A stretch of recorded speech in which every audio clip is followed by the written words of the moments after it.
Sabe aquela imagem que vem à cabeça quando a gente fala em bombeiro? Coragem, heroísmo, né? Pois é. Mas aqui no Brasil essa profissão tem duas caras bem diferentes: o bombeiro civil e o bombeiro militar. Ambos são heróis, arriscam a vida para proteger a gente, só que o caminho de cada um, as regras, o dia a dia, são completamente distintos. E é exatamente isso que a gente vai desvendar agora. Olha só, não importa o uniforme, a dedicação é a mesma. É uma entrega total, uma bravura que impressiona. E a missão, no fim das contas, é uma só: proteger. Não faz diferença se é evitando um acidente num shopping ou encarando as chamas numa rua. É essa essência, esse senso de dever que une esses dois profissionais. É o ponto de partida de tudo. Tá, mas então, qual é a diferença na prática? Se a missão é a mesma, o que muda? E muda muita coisa, viu? E a gente está falando de formação diferente, de onde eles trabalham, das regras para se aposentar e até de quem manda em quem numa emergência. Entender esses detalhes é fundamental para a gente conseguir valorizar de verdade o trabalho de cada um deles. Bom, nosso roteiro para entender tudo isso é o seguinte: a gente começa falando um pouco da missão e dos uniformes. Depois, a gente volta no tempo para ver a origem e a definição de cada um. Aí vamos para o dia a dia da profissão, para ver o que cada um faz na prática. Na sequência, um ponto super importante: as regras da aposentadoria. E para fechar, a gente pensa um pouco sobre como proteger os nossos heróis. Vamos nessa? E pra gente entender como as coisas são hoje, não tem jeito, a gente precisa dar uma olhadinha lá pra trás. A história dos bombeiros no Brasil explica direitinho por que esses dois caminhos, o civil e o militar, acabaram se separando. Tudo começou lá em 1856, olha que antigo. Foi o imperador Dom Pedro II que criou o primeiro corpo de bombeiros oficial do país. Pouco tempo depois, em 1880, a profissão já ganhou um caráter militar, uma estrutura que, na essência, existe até hoje. Já o bombeiro civil, bom, a história dele é bem mais recente. Foi só em 2009 que uma lei federal finalmente reconheceu e regulamentou a profissão. Um salto no tempo, né? E o que a lei diz sobre bombeiro civil? Basicamente que ele é um profissional contratado, seja por uma empresa privada ou pública, para cuidar da prevenção e do combate a incêndios dentro de um lugar específico. E o ponto-chave aqui é que, por isso, ele segue as mesmas regras da maioria dos trabalhadores brasileiros. A carteira de trabalho é assinada e a aposentadoria é pelo INSS. Agora, o bombeiro militar é outra história. Ele é um servidor público do Estado, com status de militar. Isso muda tudo. Ele não tem nada a ver com o INSS.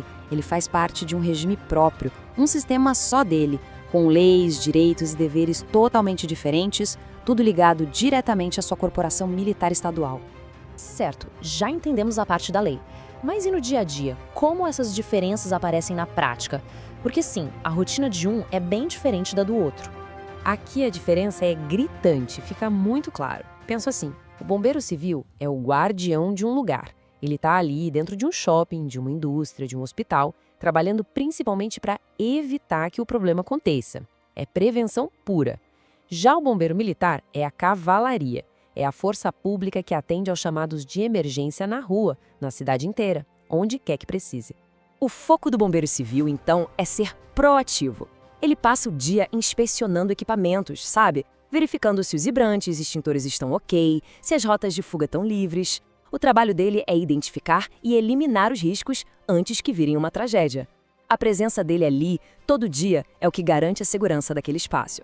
E uma dúvida que sempre surge: e se os dois precisarem atuar juntos num incêndio grande num shopping, por exemplo? Quem manda? Bom, a lei é bem clara quanto a isso. Em qualquer operação conjunta, o comando é exclusivo do bombeiro militar. É a corporação militar que coordena tudo. Isso para garantir que a resposta seja única, organizada e o mais eficiente possível na hora do aperto. Ok, agora a gente entra num terreno um pouco mais complexo, mas que é, sem dúvida, um dos que mais impactam a vida desses profissionais. Vamos falar de aposentadoria. E aqui, gente, são dois mundos completamente diferentes. A base de tudo é essa. São dois sistemas de previdência separados. De um lado, o bombeiro civil, que segue as regras do INSS, o regime geral. Do outro, o bombeiro militar, que tem o seu próprio sistema, o regime próprio dos militares. E é por causa dessa divisão que as regras, os tempos e os valores da aposentadoria são tão diferentes. E quando a gente olha para os números, a diferença salta aos olhos. Pro bombeiro civil, pela regra geral do INSS, a idade mínima é de 65 anos para homens e 62 para mulheres, com um tempo de contribuição de 35 e 30 anos, respectivamente. Agora, olha o militar que entrou depois da reforma de 2019. A idade mínima cai para 55 anos e o tempo de serviço exigido é de 30 anos, com pelo menos 25 na atividade. É uma diferença bem grande, né? Mas calma, tem um detalhe muito importante para o bombeiro civil. Por causa do perigo constante da profissão, ele pode ter direito a uma coisa chamada aposentadoria especial. E isso, na prática, pode permitir que ele se aposente bem mais cedo. Mas como é que funciona essa aposentadoria especial? Bom, ele precisa comprovar que trabalhou exposto a agentes perigosos como fumaça, calor, produtos químicos. E essa prova vem de 2 documentos com nomes complicados, mas que são fundamentais. O PPP, que é o Perfil Profissiográfico Previdenciário, e o LTCAT, que é o Laudo Técnico das Condições Ambientais do Trabalho. Com esses papéis em mãos, o tempo de contribuição necessário pode cair para 25 anos. É um reconhecimento justo pelo desgaste da profissão.